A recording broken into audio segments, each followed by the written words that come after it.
This is the multiple award-winning GardenDC podcast, the podcast about everything gardening in the Mid-Atlantic region and beyond. I'm your host, Kathy Jentz. I'm the editor of Washington Gardener magazine. Our content is aimed at gardening enthusiasts, people who grow everything, from edibles to ornamentals, natives to exotics. If it grows in our area, that's what we talk about. Welcome to episode 281 of the GardenDC podcast. In this episode, we talk with filmmaker Dabney Day about her new movie, The Gardener. The plant profile is on English daisies, and we share what's going on in the garden, as well as some upcoming local gardening events in the What's New segment. We close out with a last word on Playing with Frost from Christy Page of Green Prints. This episode is sponsored by the FONA Garden Fair and Plant Sale.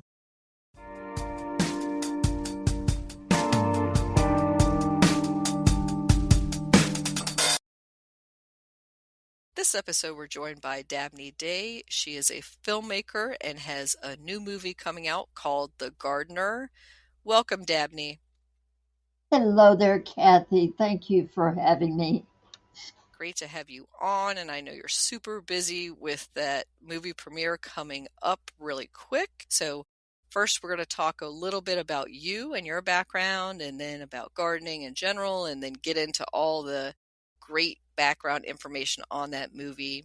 So at the GardenDC podcast, Dabney, we like to ask our guests, were they born with chlorophyll in their veins and a green thumb? Green thumb, oh my goodness, not. In fact, just the opposite. It seems that everything I touch used to perish. However, I used to hang out with my dad, who had a natural green thumb, and I used to really enjoy being in a wildly disorganized garden. We lived in the South, and he had a little plot of land in the back. And I would love to come sit with him and just watch him as he worked the soil and weeded. And, we would always have these great conversations. And I would always say, Dad, you're so disorganized in your garden, but it flourishes. I mean, everything was vibrant. Best vegetables I've ever tasted. I would eat tomatoes off the rind, and anyway, it just seemed like it was effortless for him. So when I asked him, what was it that kept everything so fresh? He said, well, honey, all you do is plant the seeds and you water them, and then you just let them do their thing. And then he added, sometimes, we even have a snow in March or April in the South. But then all of a sudden, the next thing you see is a little bud coming up, and boom, it pops out, and you realize that your garden is saved and nature is doing its thing. So it always has its own plan, he said. Mm-hmm. It reminds me of a quote that we have in our gardener book in the film that Audrey Hepburn is given credit for. And it says, to plant a garden is to believe in tomorrow. So my dad always felt that his own plan he had to do was to just nurture it along the way, and it would grow that tomorrow. So in a long-about way, I don't have a green thumb, but maybe someday. Dabney, he sounds exactly like my kind of gardener, like a little bit messy, letting Mother Nature do her thing. Exactly. Mother Nature is always going to do her thing, and in her own time. Exactly. And I love that quote from Audrey Hepburn. I see that sometimes on embroidery, or somebody will have it as a dedication in their book, and it's just such a timeless one. Yes, it is. It is. And so you are, I'm sure, traveling around a lot for the movie promotion, but do you have a home garden, and where do you garden? Mike and I actually have a little farm in North Carolina, and actually we filmed some here a couple of years ago, He built a greenhouse, and we do raised gardening. And I'm not as big of a gardener as Mike is. I love to sit in the garden, and the smells are just so extraordinary. And sometimes I'll just pick off a crunch of broccoli and eat it straight off the plant. And there's just something so primal about that and wonderful. And I really think the sooner we can all get back to nature, the sooner our planet and its people will Mhm. become more again balanced and back to who we're really brought here to be. Love is really the purest form, I think, in gardening because it lives amongst the grasses, the soil, all the plants, the flowers, the bees, the bugs, the berries that work in balance to give us what we eat daily. And what a beautiful thing that is, right? Mhm. It's grace And at its best. yeah, and not just the edible plants, but the beauty of the garden too. Oh my goodness, yes, the lilies. Oh my gosh, we love all of our flowers that we grow, the pansies, the lilies, the marigolds. Yeah, it's wonderful. And so you're near, is it near Asheville, North Carolina, that No, the it's farm in is located? Franklin, North Carolina. Oh, Franklin. Yeah, Okay. yeah. So a little bit not in the mountains that are shown in the movie, right? Well, actually, we are in the mountains. We're in the bottom. We're in the valley. They're all surrounding us. And that We are sounds we are beautiful. blessed. It is a idyllic, beautiful farm and a real farm. We've got animals out the wazoo, everything from guineas to cows to pigs to horses to you name it. They're here. And so in the movie, there's lots of vistas of the beautiful, like blue hills, and I'm imagining that's where you're located. Yes, yes. That's the location. So you said you weren't born with a green thumb, but you grew to love gardening. Let's talk a little bit about you and your career path and background. Were you an artist during school? Did you pursue filmmaking? How did you get into it? Well, my background is actually I was born and raised a Southern girl, and I'm proud of my roots. I grew up in the South. It's almost like living in a novel, Kathy. We were blessed with a really normal family, and they took us on a lot of adventures, and we lived in the nature of the woods in the back of our house. We went dewberry picking, crawdad fishing. We put bacon on the end of a string and tried to drag a crawdad out of the hole. And we had just hours of, we would make homemade ropes and fly, in the backyard and swing across the streams. And the woods were just really our playground. And they're so memorable. And we had such a lucky childhood. It was like really living in a novel during those times. I wish kids knew what they were missing with phones in their hands instead of out in the wild with so much to discover in the real and not on the screen. And maybe that will change sometime. A walk in the woods is the best medicine, best place to open all their senses at once. And what a natural that is, right? Hmm. And I didn't study creative. I found myself somehow naturally coming to creative. I was always in advertising production. I started one of the first product placement companies in the early days of product placement, which of course now they're called influencers. It was a great time to be in the early days of Hollywood. I had the best staff in the world and a great partner, and we pretty much rocked it. But I eventually sold it to a competitor. And then I went and worked for 9 months. My gosh, I was so blessed on a film called A Time to Kill, where Joel Schumacher, the director, gave me the opportunity to learn movie making on the set, literally.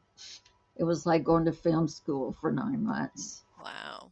And I'm forever grateful to Joel and also to John Alonzo, who's an award winning cinematographer who kind of took me under his wing and taught me high def, and that was in the early days of high def.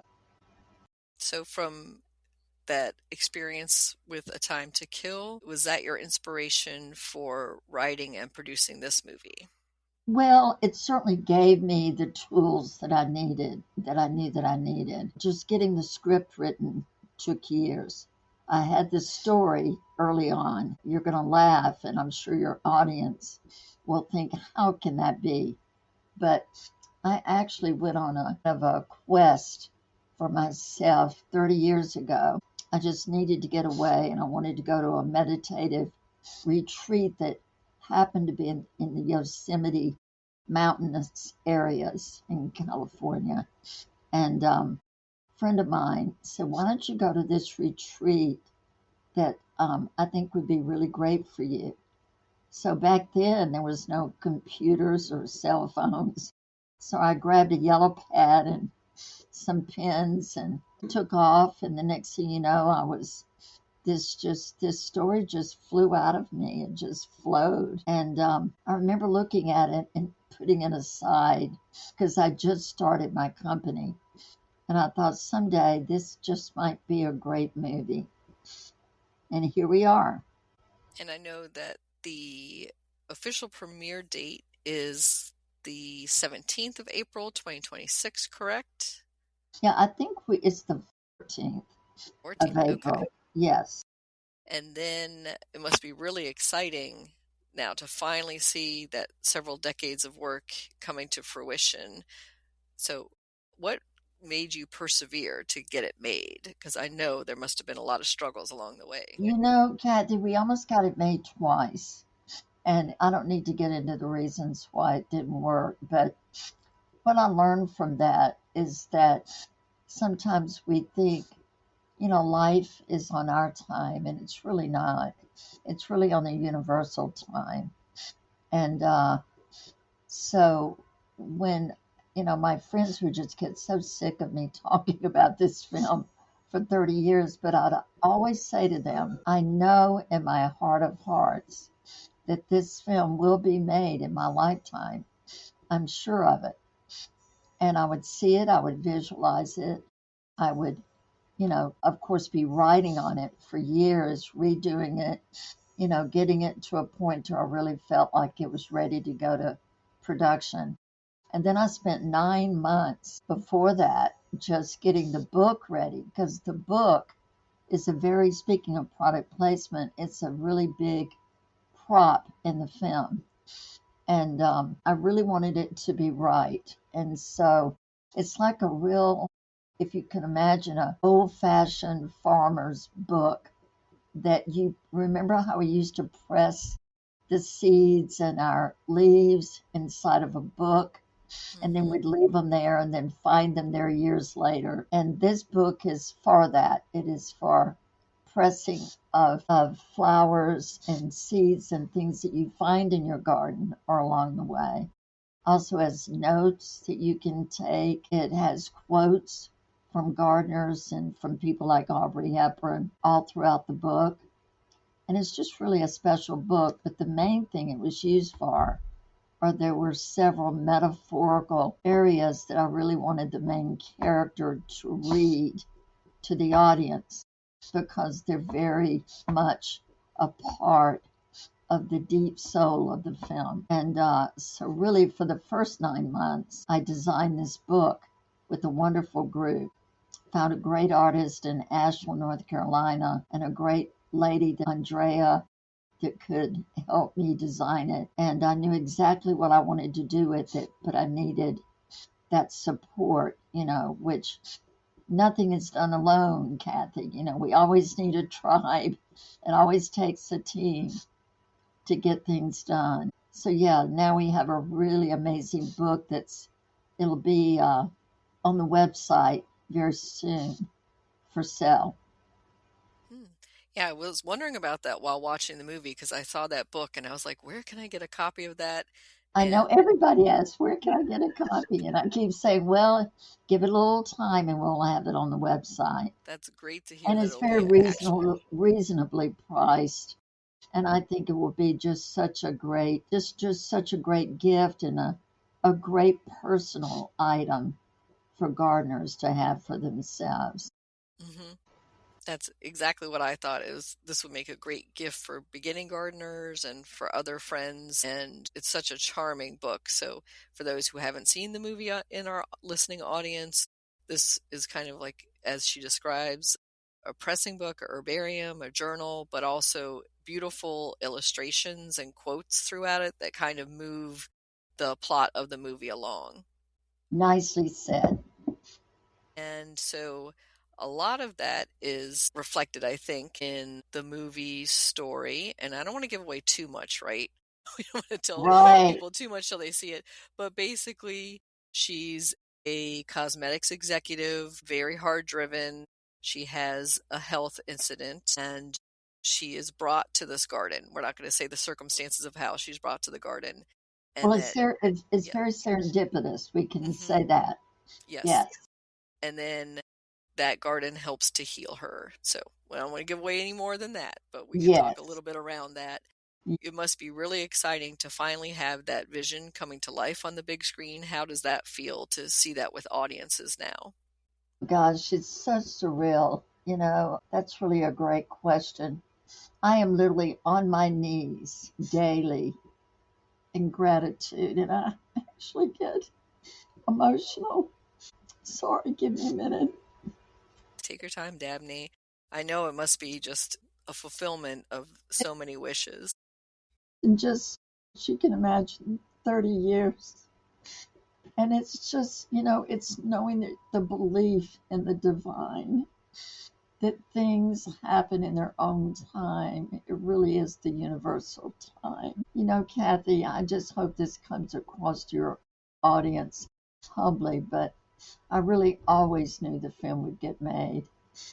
And there are mystical elements in the story um, that really gives a chance to express the spiritual side. The film is almost like an onion.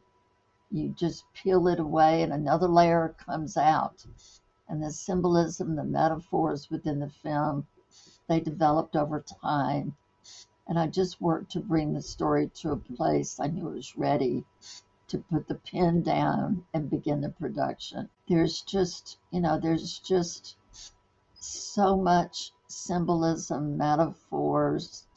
There are people that have already seen the movie that are asking to go back and see it again because it really does have quite a bit of layers happening in the film that every time you see it, it's like a really good book. You pick it up, and the next thing you know, you're reading something that is all of a sudden brand new to you, but you've already read it 5 times. Hmm. Yeah, and I would think that some of those metaphors and things, again, first viewing, you're not going to get it all, but you might follow the surface story where it goes, and it might go in a surprising direction that you're not expecting. And you're paying more attention to that and the personal dialogue and the relationships in the movie than you're paying to those other elements. So I love that it bears, multiple watchings, just Yes, like you were saying, a poem yes. or a book. I think one of my favorite mystical elements is the magpie, this guiding bird that's in the movie, Well, and it's also actually it's actually a pied raven, pied which ravens. are really Yeah. not, yeah, they're really not around much anymore. We had to get this one from South Africa, believe it or not. That's a whole nother story. But what a great actor he is in the story. We love him. Hmm. His Quite a name is personality. Jack. Yeah. And I noticed at the end of the movie, there's usually a disclaimer for the ASPCA or something that says the animals, were treated fairly or something. I love how it was phrased in the credits for your movie. I know I decided I didn't want something so it just didn't seem personal enough because we really fell in love with all of our animals, even the spider. I mean, we love the spider, and I'm scared of spiders, and so is Rada. But we all ended up just loving the spiders, the snake. I mean, the snake was wrapping all around all of us. during, behind the scenes. And, the rabbit, of course, was great. The dog and the cat were phenomenal. We even had butterflies that we brought in, and our little lizard that in symbolism represents dreaming. And we just loved all of our animals. Loved them. Yeah, I can imagine. And I'm a big cat person myself, so I really enjoyed DC. Well, I'm sure you did. DC. DC was our real. She was something else. We had to reshoot quite a bit with DC. Yeah, I didn't even think about that animals don't really take correction well, especially a cat. No, no, they don't. But yet we got the greatest surprise moments from her. It was great. Like, I don't want to give this away, but remember when she was up on the fireplace mantle and Sabina was painting? That moment we captured on her face was so priceless. I mean, how do you get that? You could never direct that. That's just Definitely. And so you mentioned Rada, who is the lead actress in the Rhoda movie. Mitchell. Yes, Rhoda's an Australian actress. She's very well known for, if you saw The Shack, if you saw Man on Fire with Denzel Washington, Johnny Depp, Neverland, Phone Booth, Colin Farrell. I mean, it goes on and on. She's a great actress, and she is perfect for this film. I can't imagine anybody else playing Sabina but Rada. And she was fun. We had a great time with her on the set. She'll be a friend for many years. That's great to hear. And she definitely carries. I don't think there's hardly a scene that she's not in. There's only one. She's in every scene but one. Yes, she Wow. carries the movie well. And I think a lot of people will relate to her character, which is the best part of the movie. Indeed. Indeed. And Walter is amazing. Yes. I didn't want, Kathy, it's interesting. I didn't want, everybody kept saying, well, as much as I love Brad Pitt and love his acting, Tom Cruise, all the big actors, I said, no, no, no, this cannot be a known actor. This has got to be the gardener. When Hmm. the audience watches this film, they can't be looking at the gardener and thinking of Brad Pitt. They need to be thinking of the gardener. So Walter brought that. My only real direction to him is that he was an omnipotent being and that he was never to react to her. And that is just the opposite of what actors are taught. They always have to react to their partners, whomever they're in the scene with. And he just was ideal. I just love William. Great guy. Great guy too. And very easy on the eyes, I might add. Very easy on the eyes. The women, I've always said the women are all going to fall in love with him, and so are the men. Yeah. I mean, he's definitely somebody you would want to hang out with, spend a lot of time Yes, with, and yes. yeah, a surprise element in the movie as well. And just an amazing individual. He's brilliant. He's just a dear. He's a real gent in the real true word of a gentleman. And I always say anybody that animals love, that's a person to be a friend with. Exactly. Exactly. So music plays a big role in the movie. Can you talk about some of your musical choices that you made? Yes, yes. I want to start with that because Mark Skiblia somehow, Kathy, I was so blessed. Speaking of serendipitous, things just always came to me when I needed them. That's how I know this film was divinely blessed because every time I needed something that needed for the film, it just showed up. So I was listening, I was driving. I love to do a lot of drives. And I was listening a couple of, maybe 2 years ago, and this song just pops up called More to This. And I went, oh my gosh, that's the perfect song for this scene. And so, of course, you know what it takes to get to artists, right? Mm-hmm. You have to go through all the gatekeepers, the agents, the managers, blah, blah, blah. It ended up that I was able to get to Mark and his lovely wife, Wendy, and I sent them a promo that I had my editor make up just to kind of give them a sense. Because this was very early on. We hadn't even shot hardly any of the film. And they loved it. And they said yes to it. So I felt very blessed. And now that song is out everywhere. I think that there will be a lot of people that have not heard it and they will really find it a great part of the film. And then Steve Azar, who wrote the song for Mississippi, it's actually the state song, the official state song called One Mississippi.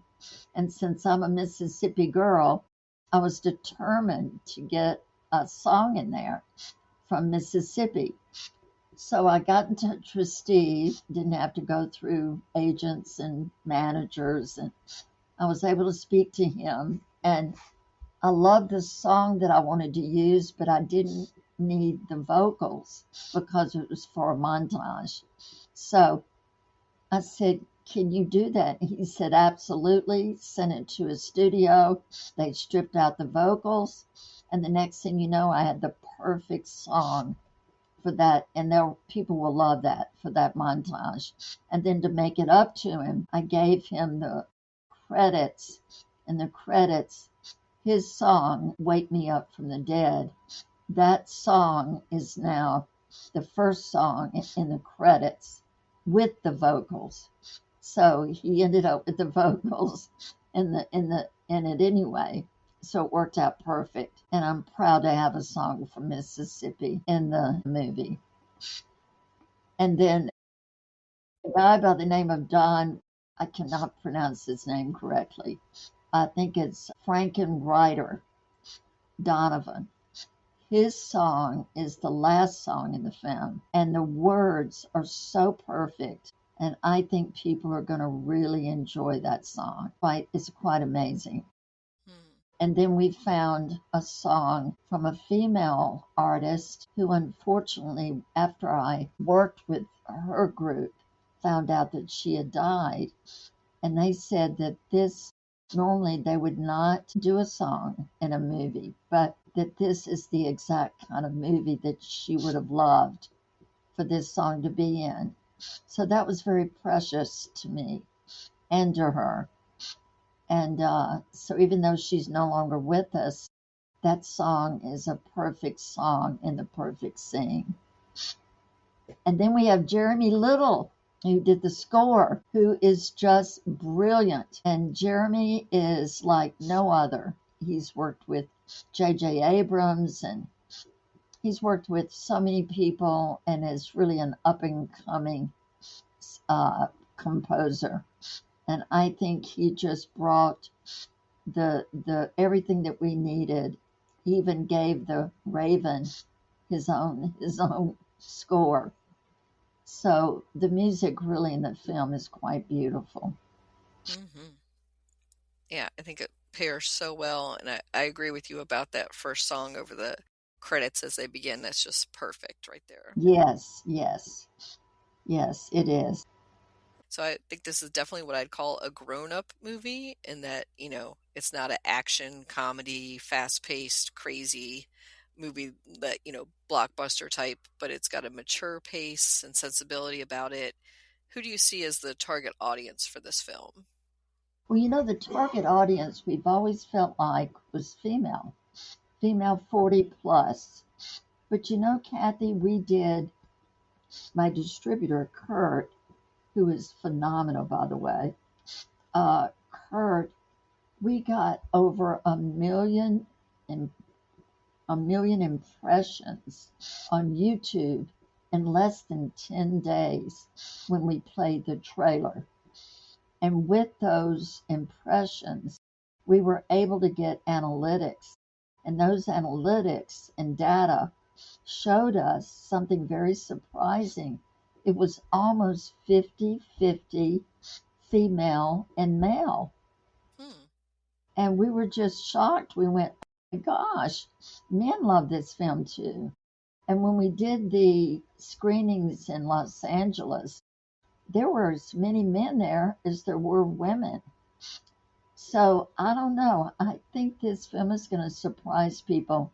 And again, it's a universal film. It's got a universal story that I think affects people deeply in their heart and in their soul.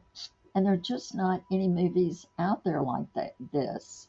You know, they're all car chases and violence and sex, tentpole and marvels, which all have their place.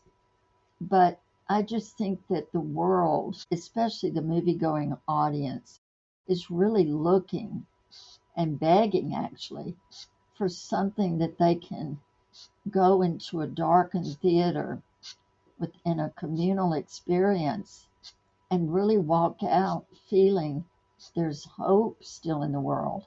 It's uplifting. It touches them somewhere deep in their soul. And they always say, I want to go see it again.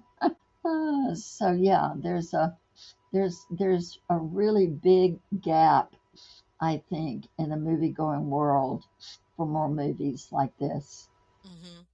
I'm always hearing people say, they want older female lead, somebody they can relate to, and there's just not that movie out there. And so I think listeners, this is your opportunity to bring some, maybe your garden club friends, maybe your sister, another Your relative, your mother, best your friend, your aunt, mom. your yes, they all will love this film.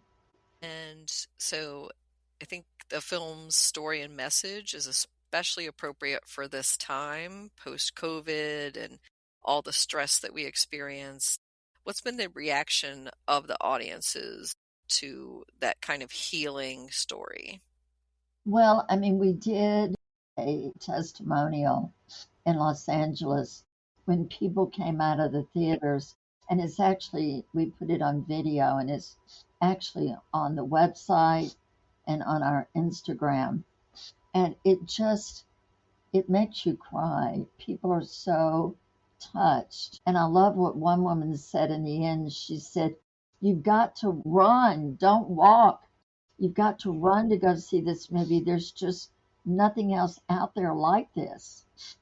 So it's that kind of thing. And there were young girls, there were men, there were older women, all cultures. It was very inspiring for me and quite humbling, really. And I think a lot of people are looking for that healing, that place, a place to de stress. So, of course, the garden represents the nurturing of one's inner life in the movie. And in what ways do you think gardening helps people connect to themselves? Gosh, well, first of all, I think it grounds us, and it quiets the noise. It awakens our senses. It creates meditative moments. And I think we're in the garden. We reconnect really to the earth, to ourselves, and to something really deeper. It absorbs all of our worries, it nurtures, gives us patience. Got to have a lot of patience, Kathy, in a garden. And I really think it just nourishes the soul. And in many ways, gardening just brings us back to who we really are. Yeah, I think there's no faking it, like, so to speak, in the garden, right? You can't really mask. It is what it is. You give what you have to it, and that's all you can do. That's right. And let the earth do the rest. Yes. You And it's just so have to true. do the work. All you have to do is do the work. You plant the seed, you nourish it, you let it grow, and then you let it bloom. And I really feel like this film, as we have planted the seeds slowly but surely across the country, is going to blossom all over the world. Truly know this. Again, it's a film that needs to be seen and will want to be seen, and just brings so much wonderment and joy.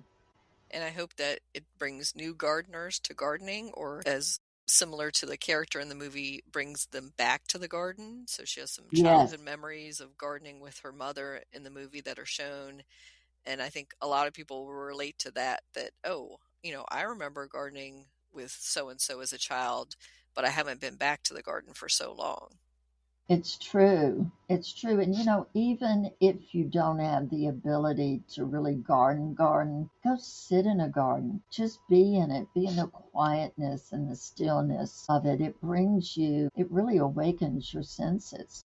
I mean, Hmm. it brings you so much. It's just, I think whenever I get a little downtrodden or feel a little sad about the world and what's going on and all the chaos, if you just go sit in a garden, all of a sudden everything is wonderful again.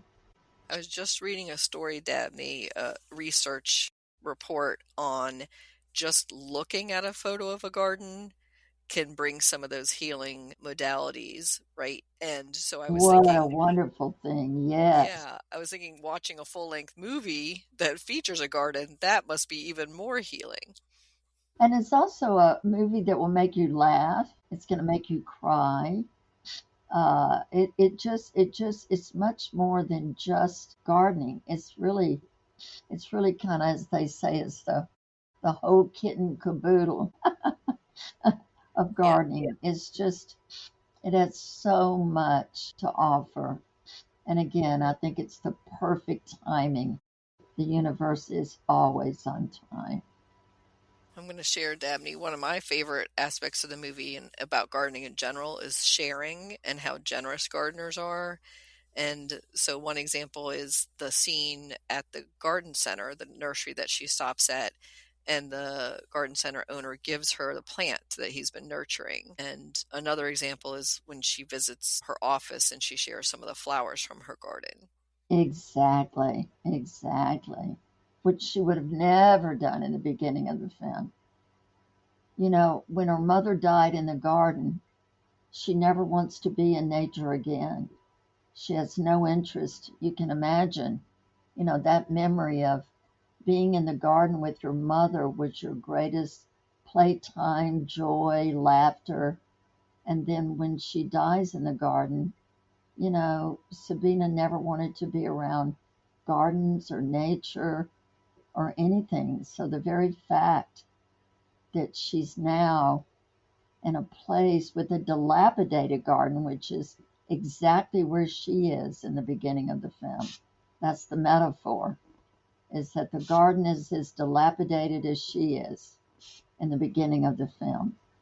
So it's going to take her doing the work, and that's where I'm going to leave it. I don't want to give away any more than that. But yes, it's all about the journey, right? Even if we It's all about the yeah, journey. Yes, even if we already know what the ending is or can predict it, but you're not going to know all the steps along the way that it takes on that journey. that's right. That's right.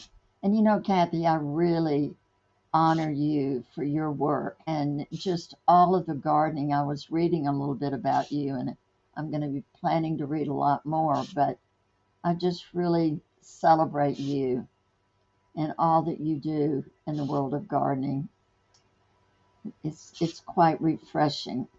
Thank you, Dabney. It's wonderful to hear. So, people are going to watch the movie and they're going to want to reach out. How can listeners contact you? Just go to our website, thegardenermovie.com, and it's Gardener. Hmm. So it's thegardenermovie.com, which is all one word. And I think you're on We're also on Instagram. Instagram. We're on Facebook. I don't really do Facebook.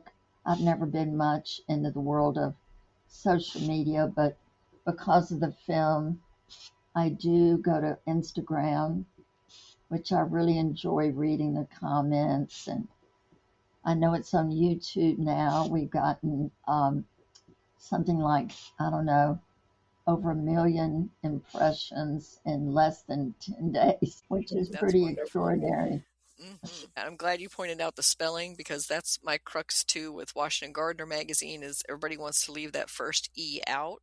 Yes, than right, gardener, right, because especially those in the South, we say gardener without right. the first E in there, so gardener. Exactly.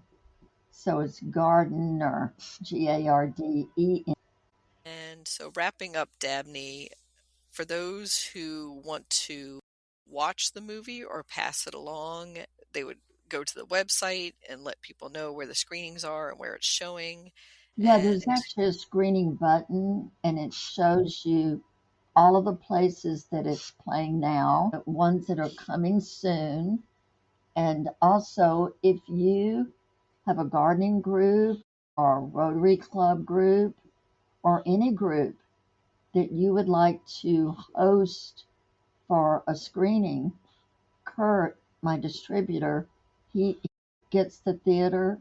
He takes care of everything to do with the theater, and all you've got to do is show up. So we've got over, I think in the last week, we've gotten over 1,000 requests just for gardening clubs to watch the movie and bring their gardening groups. So that was very exciting. yeah, I can see that also maybe some public gardens, botanical gardens would Right, want to host a botanical screening, gardens. Exactly, and maybe exactly. do a panel discussion with those as well. Right. And they don't have to worry anything about the theater. We take care of all of that. So, Dabney, any final thoughts for our listeners about the gardening journey?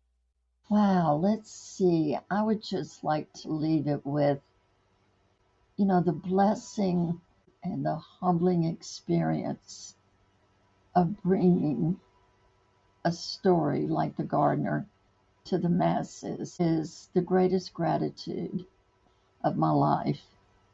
And I'm literally on my knees in gratitude because I do feel that this world and the place we're in that is so upside down and so chaotic, and so many people have lost hope, and there's just no place to go. And I think if they just found the gardener and sat there for an hour and 47 minutes, it would just be a life changing experience for them. I truly know this.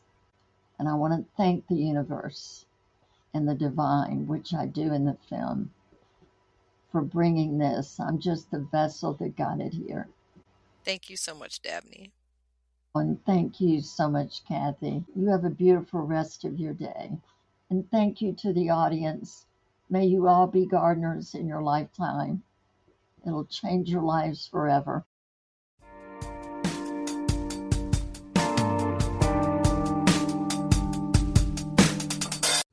GardenDC will be back after this short break.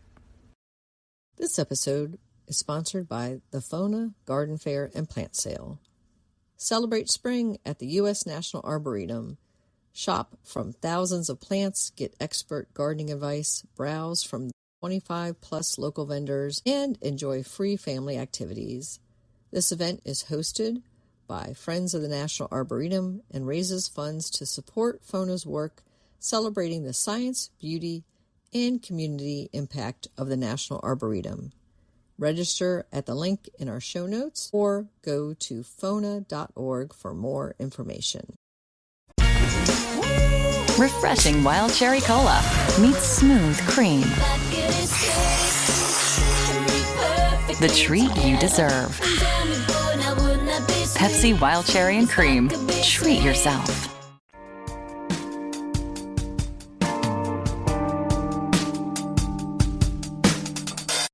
English daisy, plant profile. English daisies, Bellis perennis, previously known as Aster bellis, Bellis hortensis, and Bellis pumila, are cool season annuals, biennials, or short-lived perennials, depending on your local climate. The red, white, or pink daisy blooms of this plant are cute and round with yellow centers. They have a number of common names, including barrenwort, boneflower, bruisewort, common gowan, dog daisy, double daisy, gooseflower, herb margaret, lawn daisy, marguerite, maygowan, noonflower, true daisy, and woundwort. They are also called day's eyes because they open at dawn and close at dusk. They are native to Europe and are hardy to USDA zones 4 to 8. They prefer to grow in full sun to part shade in well-draining, rich soil. English daisies are heavy feeders and benefit from using a well-balanced, slow-release fertilizer. They like consistent moisture. If they don't receive enough water, English daisies will wilt. English daisies grow to about 6 inches high and wide. English daisies are a great addition to spring containers, rock gardens, or borders in the early spring, along with other cool season annuals such as snapdragons and alyssum. English daisies will reseed themselves in cooler climates. In warm climates, you can start them from purchased or collected seed. English daisies are used in herbal healing for a number of ailments, from sunburn to gastritis. They are an early nectar source for butterflies and other pollinators. They are deer resistant. English daisy, you can grow that.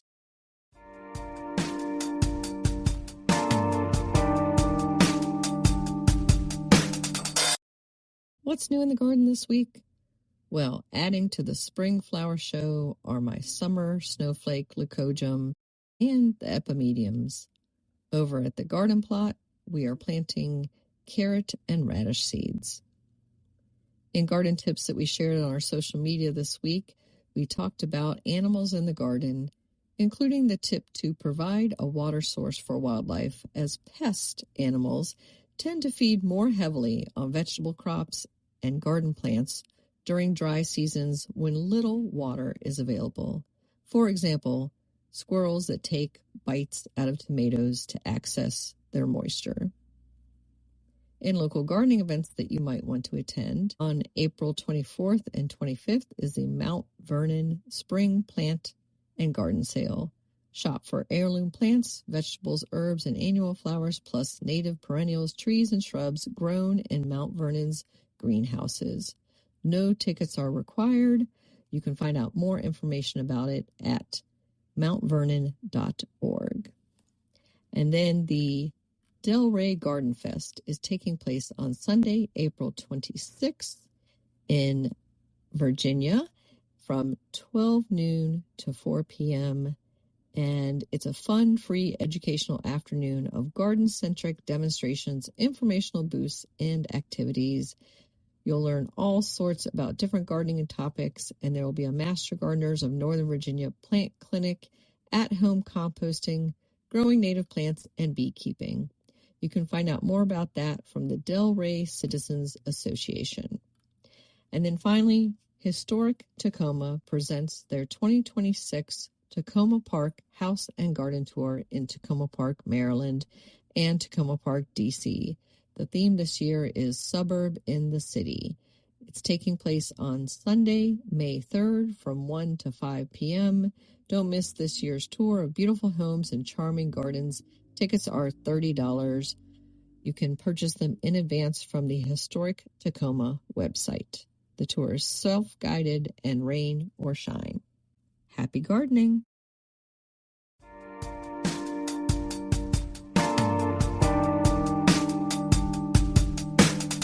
This is Christy Page with Green Prints with the last word on Playing with Frost, a story by Pat Stone. Normal people, that means non-gardeners, think of the rest of us, that means gardeners, as sweet little old ladies with sun hats and flower skirts, humming elevator hits to ourselves as we putter placidly among our plants. Nothing could be further from the truth. Sure, we may look like the next-door Joneses of suburbia, but inside we're the Indiana Joneses of the home front, rolling dice against the most merciful foe of all, mean old Ma Nature. Now, I'm not kidding, just look. We toy with frost the way the progeny of pyromaniacs play with matches. The first balmy spell of Indian spring hits, and whammo, we're popping pepper plants in the ground or setting out trays of tender ornamentals. Sure, it's a little early, Yes, our official frost-free date is close to a month away, but feel that sun, smell that air. Let's go, sisters. It's time to plant. That night on the news? Well, that's all the murders, rapes, stabbings, and Elvis sightings for today. Nick, what's happening with the weather? Terry, it looks like tricky Mr. Mercury's going to dip down to 28 degrees tonight. That means all you normal people might want to, well, maybe shut your windows before you go to bed.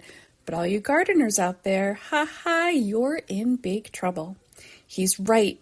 In a flash, we're up from our seats, dumping trash cans, stripping beds, pouring milk down the drain and rushing outside. Thump, a can over the salvias. Foomp, a blanket over the begonias. Plop, plop, plop, a deep-bottomed milk carton over every tomato. Next morning, when the tardy fingers of that treacherous sun finally melt the frost, we tally up the casualties and set about searching for replacements. Replacements which we set right into the ground, cueing Mom Nature to do it all over again. Now, the way I see it, you normal people, watching TV, reading the paper, maybe playing a board game with the kids, you're the placid, non-adventurous types. When it comes to spring, frost gardeners are Amelia Earharts, Evel Knievels, backyard Bonnies and Clydes, and we've got the scars from 1,000 gambles lost to prove it. This has been The Last Word from Christy Page at greenprints.com.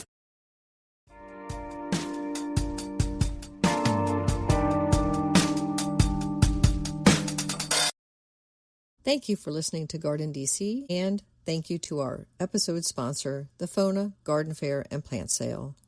This episode was made by real humans. It was produced and hosted by myself, Kathy Jentz. The Let the Sunshine music interludes are by James Mulvaney. If you like this episode, you may also enjoy listening to GardenDC podcast episode 202, Documenting Gardens, episode 211, Gardening Meets Hollywood, episode 137, Into the Heart of the Garden with Maria Rodale. You can become a listener supporter by going to the link in our show notes. Another way to support this podcast is to subscribe to our monthly digital publication, Washington Gardener Magazine. To do so, go to WashingtonGardener.com or WashingtonGardener.blogspot.com. You can find Washington Gardener on Twitter or X, Instagram, Threads, Blue Sky, and Pinterest at WDC Gardener, and on Facebook at Washington Gardener Magazine. And be sure to leave us a 5-star review on your favorite podcast listening app.